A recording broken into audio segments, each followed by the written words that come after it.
Assalamualaikum warahmatullahi wabarakatuh. Jumpa lagi dengan saya Jumal Multazam di channel Move On.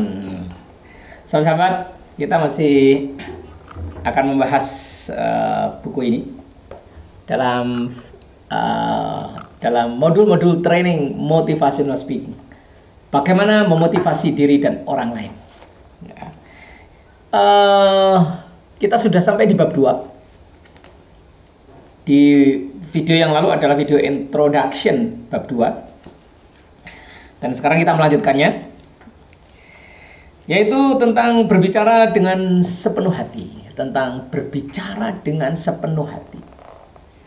Ya, mengapa berbicara dengan sepenuh hati? Di introduction sudah saya sampaikan, kalau Anda tidak yakin dengan apa yang Anda katakan, kalau Anda tidak yakin dengan diri Anda, maka Anda akan kesulitan untuk meyakinkan orang lain.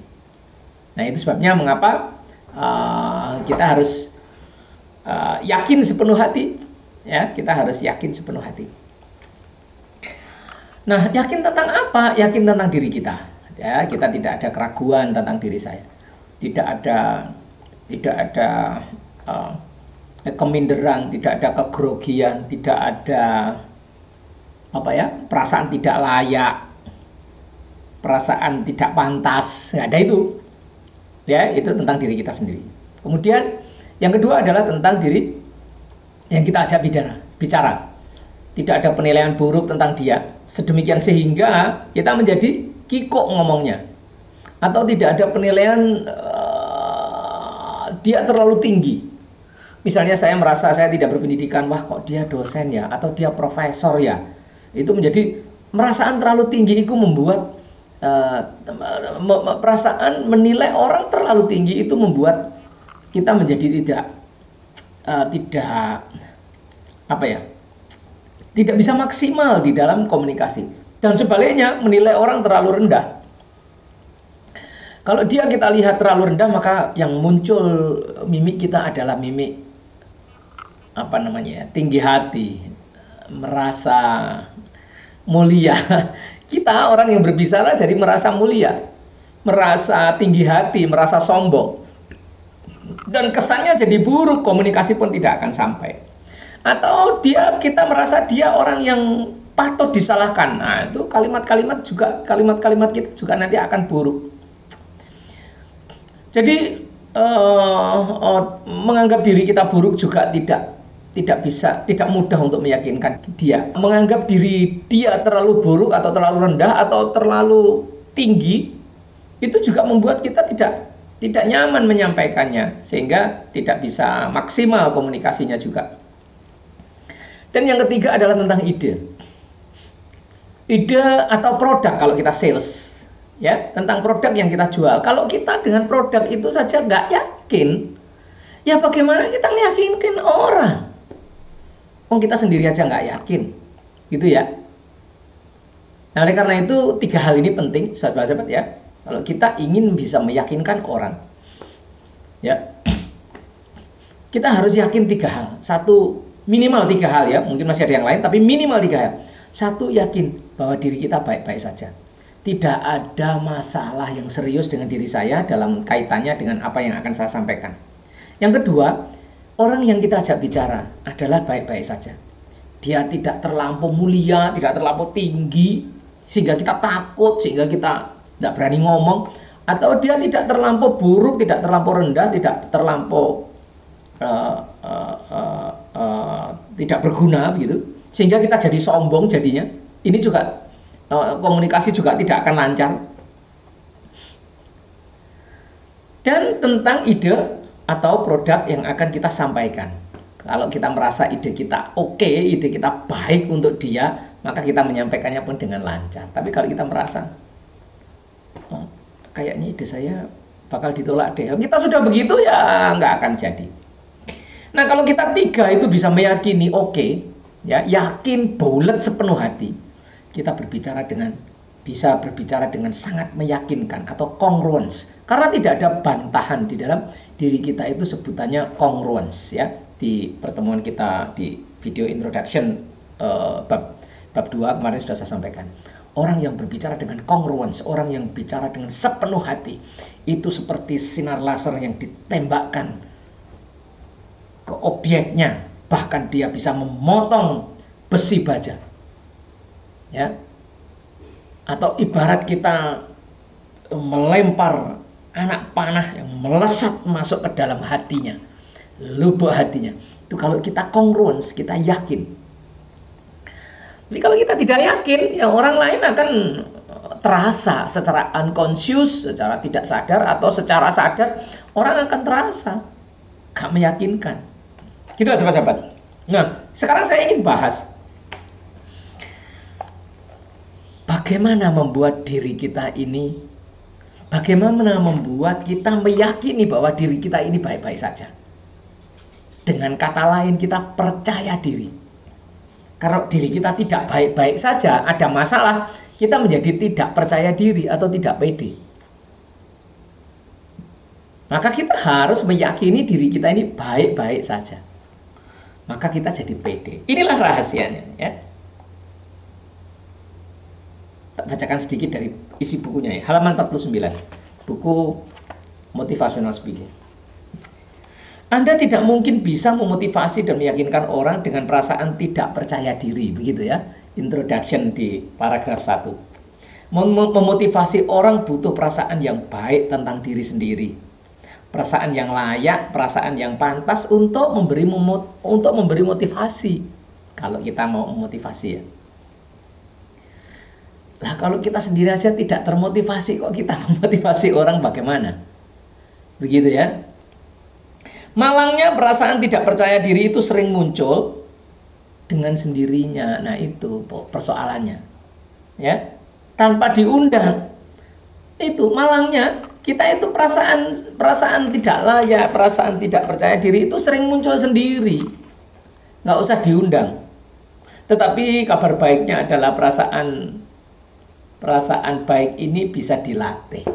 Ya, kabar baiknya, perasaan baik untuk percaya diri itu bisa dilatih. Ya.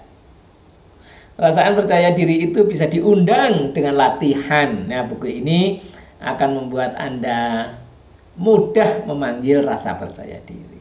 Oke. Penyebab tidak percaya diri seseorang adalah perasaan tidak layak akibat dari persepsi buruk tentang diri atau tentang segala sesuatu yang melekat pada diri kita. Persepsi buruk ini bisa disebabkan karena penilaian sendiri, ya, atau dinilai orang lain dan kita percaya, ya. Dinilai orang lain, kalau kita tidak percaya ya tidak masalah, tapi kita sering mempercayai orang tentang buruknya diri kita sehingga kita menjadi tidak pede. Persepsi buruk itu kemudian menjadi bisikan-bisikan yang mengiang-iang terus dan mengganggu setiap saat, ya. Nah, untuk menyembuhkannya bagaimana?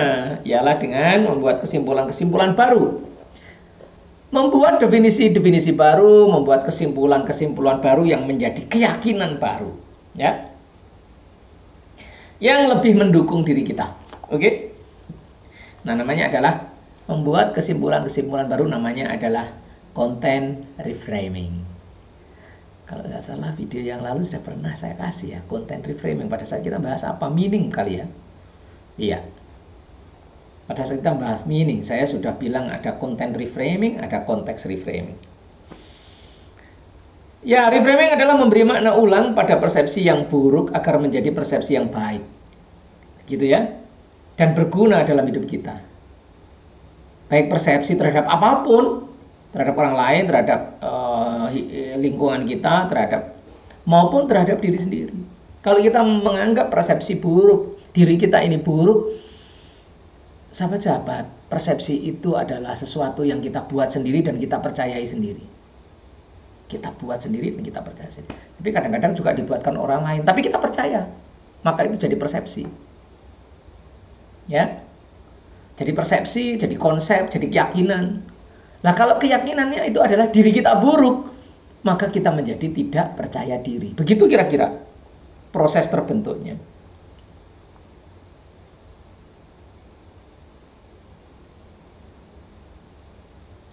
Nah, oleh karena itu untuk mengubahnya, sahabat-sahabat, lihatlah segala sesuatu dari sisi baiknya, bukan dari sisi buruknya, termasuk diri kita.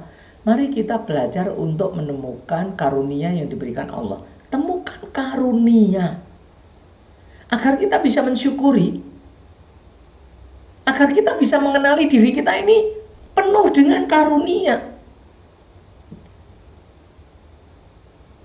Ya kalau kita mencari jeleknya, ya ketemu jeleknya. Jelek dan baik itu hanya definisi saja kok.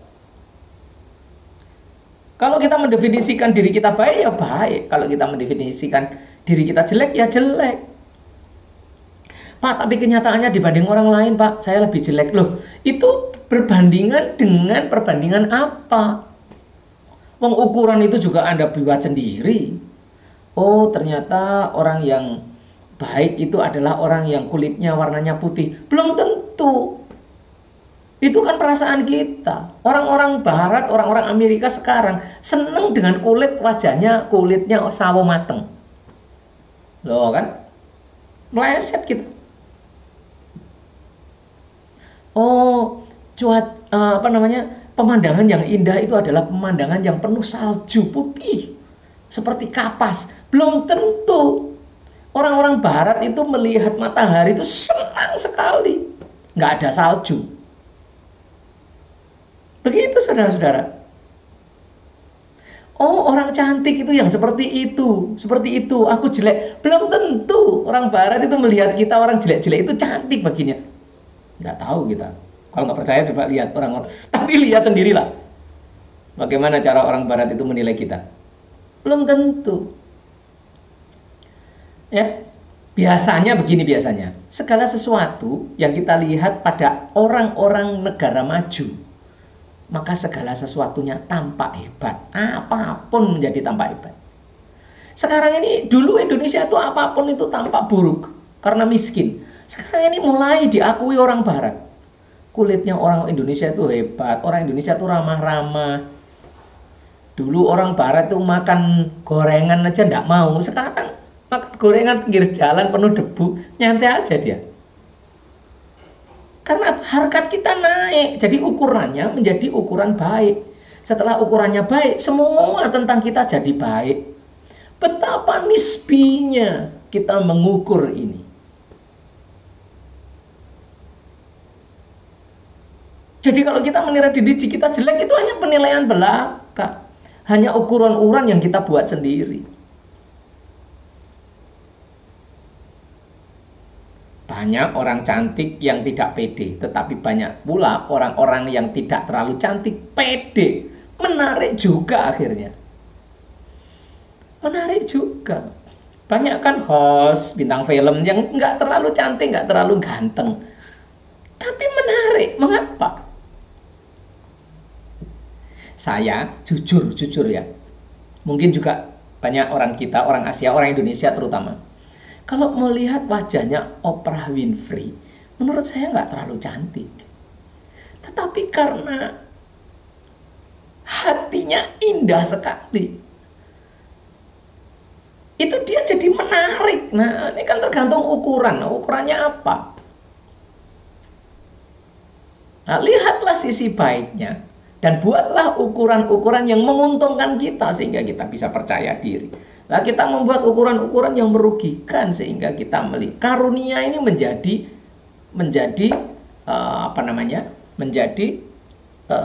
siksaan. Karunia jadi siksaan loh. Kan sungguh ironis begitu loh ya. Karunia tapi jadi siksaan. Saya sendiri sahabat-sahabat dulu tidak bisa, tidak pandai. Bukan tidak bisa. Saya itu dulu tidak pandai melihat karunia dalam diri saya. Saya dulu terlalu fokus melihat saya itu kecil. Saya itu kecil sahabat-sahabat. Ini kelihatan besar itu hanya karena close up saja. Saya itu dulu merasa waktu kecil itu saya merasa kecil. Dan saya merasa saya selalu minder kalau dengan perempuan itu. Nah, ini buah si malakama. Kalau saya cari calon istri yang kecil, nanti anak saya semakin kecil-kecil. Jadi mini. Tapi kalau saya cari perempuan yang besar, saya minder karena kalah tinggi. Di film-film itu kan, kalau mereka berdua gitu ya, romantis berdua, laki-lakinya gendong istrinya, gendong kekasihnya begitu. Lah saya kecil, kalau istri saya besar, dan itu membuat saya tidak pede. Saya membuat perasaan tidak layak untuk berpasangan, untuk mencari istri itu menurut saya nggak layak. Saya ulangi, kalau saya cari istri yang kecil supaya sepadan, maka keturunan saya makin kecil. Tapi kalau saya cari istri yang besar, saya minder sama dia. Saya benar-benar tidak bisa melihat karunia Allah untuk persoalan ini. Sampai suatu saat saya menemukan bahwa saya ini ternyata memiliki, Allah ini ternyata telah mencurahkan banyak karunia kepada diri saya. Sehingga itu hanya sebagian kecil, dan mungkin itu juga salah penilaian. Ternyata banyak orang yang perempuan tinggi-tinggi, cantik-cantik juga, suaminya kecil, dan nggak ada masalah. Nah, yang dipakai ukuran romantisme di film jadi persepsi, sehingga kita merasa tidak mendapat karunia. Nah, itulah kita sering membuat ukuran-ukuran yang salah terhadap diri, yang merugikan. Mungkin bukan salah ya, kita sering membuat ukuran-ukuran yang tidak tepat dan merugikan diri sendiri. Padahal ukuran itu kita buat sendiri. So, carilah referensi yang menguntungkan kita agar kita mendapatkan ukuran-ukuran yang baik, sehingga penilaian terhadap diri baik, dan akhirnya kita bisa melihat karunia yang diberikan Allah pada diri kita, dan kita menjadi pede. Begitu loh saudara-saudara ya. Tak kasih contoh ya ini ya.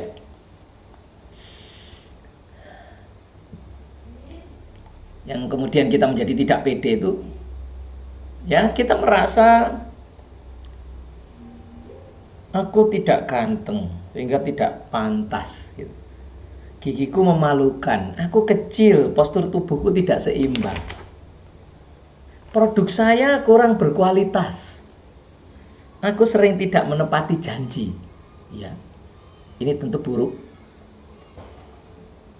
Aku pernah mengecewakan mereka, maka saya tidak berani ngomong dengan mereka. Nah, keyakinan ini merugikan kita. Nah, terus bagaimana Pak kenyataannya saya itu meyakini hal itu, misalnya ya. Gitu. Kalau keyakinan itu merugikan kita, sahabat-sahabat, maka keyakinan ini akan terus kemudian menyerang kita pada saat kita mau maju itu diblok sama dia. Loh, kamu kecil gitu kok jadi pembicara? Emang pantas? Kamu kalau pakai lengan panjang, pembicara kan biasanya pakai lengan panjang gitu ya, yang formal. Kamu kayak unyil. Ya. Gigiku malah memalukan, ompong. bukan ompong ya. Saya gingsul itu bahasa Jawa. Ada taringnya kalau senyum, malu ditutupi. Gigiku nggak kemana-mana, nggak karuan, ditutupi. Jadi tersenyum mesti, tertawa mesti ditutupi, karena giginya merasa tidak bagus. Saya kalau ngomong cedal tidak bisa ngomong L. Saya tidak bisa putar-putar. L saya tidak jelas. Saudara-saudara, kan malu saya. Begitu. Ada seorang sahabat saya nggak bisa ngomong L. Dan ketika saya terapi dengan teknik CTC, sekarang justru, Pak, justru L saya ini akan jadi ciri khas saya. L saya akan jadi ciri khas saya. Pede dia. Karena dia berhasil membuat ukuran baru. Bahwa hebat itu bukan R.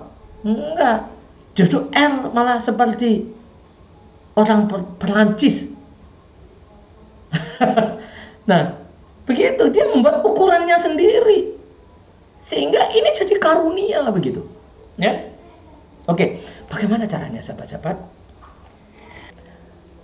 Keyakinan-keyakinan yang memblokade diserasa. Jangan sampai antar keyakinan ini satu sama lain saling bertengkar di dalam diri, sehingga kita menjadi ragu. tidak berani maju. Kita kasih contoh ya. Keyakinan-keyakinan yang saling memblokade sehingga kita tidak sepenuh hati. Menjadi tidak kongruens. Karena di dalam perang ada ide, dua ide, satu ide ingin mendorong, satu ide memblokade atau menarik, ya. Sehingga tidak bisa lepas panahnya. Contoh, aku perlu uang. Tentu saja. Tapi di sisi lain, uang adalah akar segala kejahatan. Nah, ini kalau kamu yakini blokade, kamu tidak berani nyari uang. Meskipun kamu perlu uang. Karena apa? Kalau kamu nyari uang, kamu dapat uang, uang ini akan menjadi kejahatan. Ya. Lagi, aku mencintainya. Di satu sisi. Di sisi yang lain, tapi aku tidak ganteng, tidak pantas dengan dia. Gak ganteng itu ukurannya apa? Gitu ya. Kita bikin ukuran sendiri sehingga kita minder, ya. Yang tidak menguntungkan. Ukuran sendiri yang tidak menguntungkan sehingga kita minder. Aku harus berbicara di depan umum, tapi gigiku malah memalukan. Ada taringnya. Oh, gigiku kesana kemari. Tidak rapi. Ingat, buat ukurannya sendiri. Jadi ganteng harus giginya rapi. Belum tentu. Itu kan ukuranmu. Aku kecil, postur tubuh tidak seimbang, sehingga tidak pantas menjadi pembicara. Itu kan ukuranmu. Ukuran pembicara hebat itu bukan kecil atau besar, tapi isinya yang ditunggu-tunggu orang. Begitu. Isi yang akan kamu sampaikan terus ditunggu orang. Itu pembicara hebat.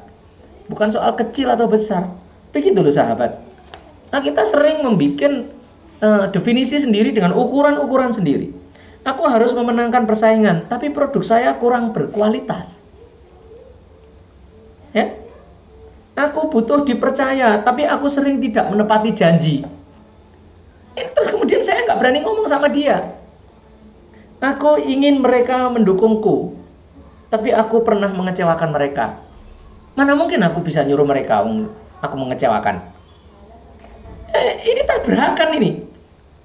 Di dalam diri ini saling bertengkar satu ide dengan ide yang lain. Akhirnya kita ragu, tidak pede. Lagi, aku sering harus berurusan dengan dia karena dia adalah buyer. Aku sering harus berurusan dengan dia karena dia adalah buyer saya. Tapi dia berkumis tebal. Aku benci dengan orang berkumis karena dulu pernah punya trauma. Sahabat, trauma dengan orang berkumis. Sahabat-sahabat, kalau kita di dalam perang, ya energi kita nggak bisa keluar, panah kita nggak bisa melesat. Karena waktu kita tarik, kemudian kita nariknya nggak bisa maksimal. Ragu-ragu. Nah, bagaimana? Selaraskan agar di dalam tidak ada perbantahan. Di dalam ini semuanya kongruens, mendorong keyakinan penuh. Ya, keyakinan penuh. Dalam istilah di bab 2 ini adalah berbicara dengan sepenuh hati. Gak ono keraguan sedikit pun. Maka Anda bisa meyakinkan orang lain. Ya, seperti anak panah yang melesat masuk dalam jantung hatinya. Begitu kira-kira ya. Bagaimana caranya yang tadi, Pak? Yang ide berbantahan tadi, ide di dalam diri, beda pendapat, bantah-bantahan sendiri di dalam diri. Harus diselaraskan, ya. Tak kasih contoh penyelarasannya. Aku perlu uang. Pada sisi yang lain, uang adalah akar kejahatan. Anda harus selaraskan. Kalau Anda benar-benar mau cari uang, maka keyakinan yang itu harus dirubah. Uang itu baik, tergantung penggunaannya. Uang itu baik, tergantung penggunaannya. Atau tergantung yang megang. Kalau yang megang soleh, uangnya jadi baik dan bermanfaat. Kalau yang megang orangnya jahat, uangnya jadi untuk mendukung kejahatan. Jadi uang itu hanya alat yang netral, tergantung yang megang. So, kalau kamu perlu uang dan kamu orang soleh, maka uang itu akan jadi baik, cari dia. Dan uang itu akan bisa mendukung perjuanganmu. Begitu sahabat, cara meluruskannya. Aku mencintainya, tapi aku tidak ganteng dan tidak pantas. Begitu, tidak ganteng, maka tidak pantas. Nah, kamu membuat ukuran ganteng, nggak semua cewek cari ganteng. Ada juga yang cari tubuh atletis. Kamu kan tubuhnya atletis, tinggi, ya. Kalau pakai baju selalu pantas begitu, pakai itu kelebihan yang itu untuk menggait hatinya. Ya, nggak semua orang cari ganteng, nggak semua cewek cari ganteng. Ada yang cari atletis, ada yang cari setia, ada yang cari lemah lembut, ada yang cari penuh keyakinan. Macam-macam perempuan itu yang dicari, nggak orang yang ganteng tok, gitu ya. Tubuhmu atletis, kamu setia loh, gitu loh. Cinta yang tulus, gitu loh. Duitku banyak, gak apa-apa. Kenyataannya itu juga bisa dipakai, gitu ya. Banyak ya, banyak alasan. Tidak hanya soal ganteng. So, jangan khawatir bagi yang tidak ganteng. Nggak ganteng tapi keren. Daripada ganteng tapi keren. Gitu loh, pede gitu loh ya. Aku harus berbicara di depan umum, tapi gigiku malah memalukan. Buang gigi memalukan itu. Tapi senyumku kan tulus. Nah, gitu loh. Meskipun gigiku gini, tapi senyumku tulus. Sehingga jadi manis. Karena ketulusan itu tembus ke hati. Ya. Aku kecil, postur tubuhku tidak seimbang. Tapi kan aku punya banyak hal yang bisa aku bagi dan ditunggu banyak orang. Jadi menarik meskipun kecil. Gitu sahabat ya. Jadi dibantah sendiri supaya kita selaras hatinya itu. Ojo, ning jero tukaran terus. Yang ngeblok itu harus dibalik powernya. Balik powernya, arahnya supaya dia yang tadinya itu menghambat jadi mendukung. Aku harus memenangkan persaingan, tapi produk saya kurang berkualitas. Nah, tapi dalam desainmu tuh jago. Meskipun kurang berkualitas, tapi desainnya hebat. Tidak semua orang cari kualitas, tidak semua orang cari awet. Banyak orang yang aku nggak kepingin lama-lama. Aku mungkin tak pakai 3-4 kali saja sudah bosen. Belum sampai rusak sudah tak ganti. Saya lebih suka yang desainnya bagus. Jadi yang dijual desain, karena kelebihan Anda di desain. Gitu ya, jadi cari kelebihannya. Jangan cari kekurangannya. Ini, aku butuh dipercaya. Tapi aku sering tidak menepati janji. Iya, ini buruk pasti. Nah, oleh karena itu, Anda harus mempunyai komitmen yang kuat untuk mematahkan itu. Dengan kalimat, sekarang aku bisa dipercaya. Mereka segera tahu itu. Saya harus kasih tahu bahwa saya adalah orang yang bisa dipercaya. Dulu, sekarang saya sudah berubah. Dan mereka harus tahu itu. Akan saya buktikan. Cara mematahkannya begitu. Bahkan wes keliru pun bisa dibetulin. Ya. Aku ingin mereka mendukungku, tapi aku pernah mengecewakan mereka. Gimana caranya? Mereka tahu aku juga banyak jasa dalam hal lainnya. Maka aku buktikan bahwa aku pantas didukung. Ya, aku pernah ngecewakan, tapi kan nggak sering. Dan mereka tahu saya selalu banyak membantu mereka. Itulah yang akan saya kampanyekan sehingga saya menjadi layak untuk didukung. Gitu ya sahabat ya. Aku harus berurusan dengan dia karena dia adalah buyer. Tapi dia berkumis, sedangkan saya pernah trauma dengan orang berkumis. Aku tidak pernah punya masalah dengan dia, mungkin karena pengalaman buruk masa lalu. Dan kalau itu benar-benar tidak bisa hilang, ya diterapi saja. Ada terapi dahsyat namanya terapi CTC, Creative Trauma Cleansing. Menghilangkan traumanya dalam beberapa menit. Kalau Anda kebetulan punya kasus yang itu ya. Gitu sahabat. Ya, orang-orang yang berbicara dengan congruence, dia tidak hanya mampu menggerakkan orang, bahkan gunung pun bisa dipindahkan, katanya Pak Tung Desemaringen ya. Saya kira itu ya sahabat-sahabat yang bisa saya sampaikan sahabat ya, congruence. Intinya adalah sahabat-sahabat tidak boleh berbantah-bantah di dalam diri sendiri sehingga habis energi ya, tidak bisa melesat ya, karena di dalam ada yang ingin keluar, ada yang ingin melesat, tapi di sisi yang lain ada pendapat, atau keyakinan yang menghambat. Nah, itulah yang harus diluruskan dan diselaraskan. Itu namanya congruence. Demikian sahabat ya, ini adalah kunci dari percaya diri. Ya, kalau Anda yang tidak percaya diri, apa yang membuat Anda tidak percaya diri itu harus diluruskan, luruskan. Ya, sementara untuk buku ini isinya begitu. Dalam buku yang lain, kalau Anda tidak percaya diri ya di terapi ya. Buku saya yang lain namanya Impossible is Nothing. Ya, buku teknik manual untuk terapi CTC bisa menghilangkan percaya diri dengan instan. Tapi dengan buku ini pun Anda akan bisa mengambil manfaat yang sangat banyak dengan menyadari kelebihan kita, bukan kekurangan kita. Ya, kalau ada yang berbantah-bantah, yang kemudian menghambat itu balik pernyataannya. Dan jangan lupa untuk meyakininya tidak hanya sekali. Anda balik begitu saja, tetapi Anda harus ingat ya pelajaran kita yang lalu, Anda harus repetisi, ulangi. Terus diucapkan, ya, diafirmasi terus sampai kita meyakini diri kita adalah yang kita inginkan. Saya kira itu ya sahabat-sahabat yang bisa saya sampaikan untuk topik pertama, rahasia percaya diri untuk di bab 2 ya, berbicara dengan sepenuh hati untuk meyakinkan orang lain. Terima kasih dan tunggu video berikutnya, mungkin akan saya bahas tentang kekuatan persepsi positive thinking. Dahsyatnya positive thinking. Itu akan saya bahas di video berikutnya. Jangan lupa di subscribe bagi yang baru ketemu di video ini dan bagikan kepada banyak orang agar bermanfaat ya. Kursus gratis memotivasi diri dan orang lain. Sampai jumpa lagi. Assalamualaikum warahmatullahi wabarakatuh.